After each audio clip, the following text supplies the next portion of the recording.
For millennia, humanity gazed at the moon, a silent, silver eye in the velvet darkness.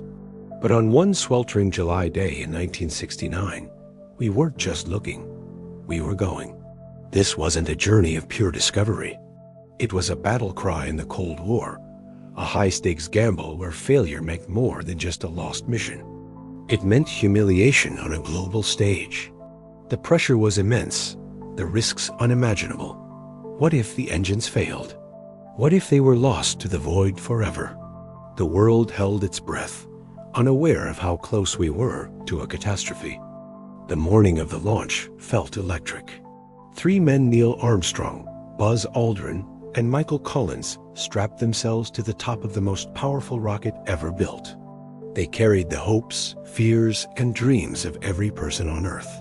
As the countdown reached 0, a controlled explosion of unimaginable force tore them from the planet, pushing them toward the infinite black. The world cheered, but for the 3 men inside the tiny Apollo 11 capsule, the journey had just begun. They were now adrift in the great nothingness, a journey of over 380,000 kilometers through a silent, unforgiving vacuum. Outside their window, Earth shrank to a fragile blue marble. The universe was no longer a beautiful concept. It was a terrifying, tangible presence. Radio contact would crackle, then fade, leaving them in profound isolation. A single malfunction, a tiny puncture, and they would vanish without a trace.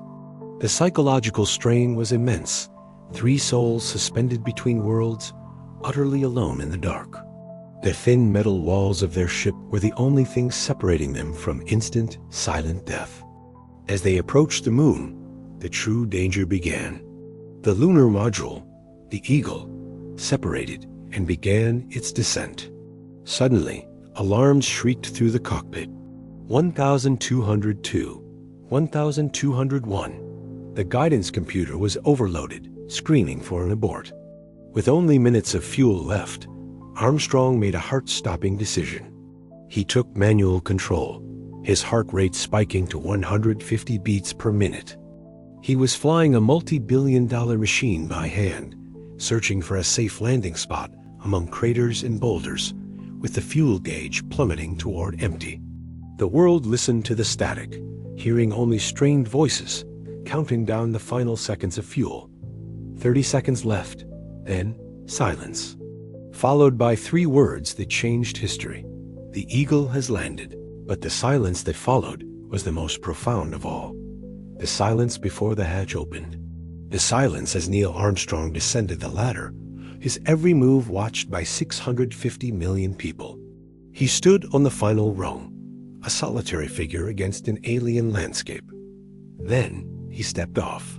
That's one small step for a man, one giant leap for mankind. In that moment, humanity was no longer bound to its cradle. We had left our first footprint in the dust of another world, a mark of triumph in the face of impossible odds. What is often forgotten are the hidden terrors of that alien surface. The temperatures swung from scorching heat to bone-chilling cold. The fine, abrasive lunar dust could have damaged their suits. And the darkest secret of all?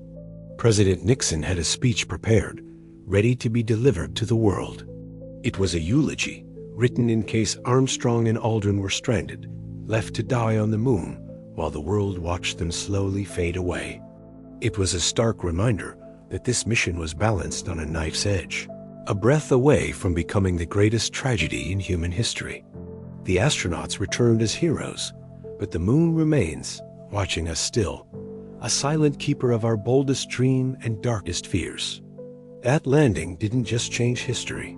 It redefined what it means to be human. It proved that we could touch the heavens.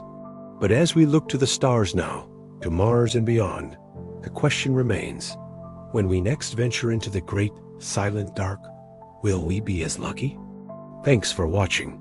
If you find history's hidden stories as fascinating as I do, make sure to follow for more.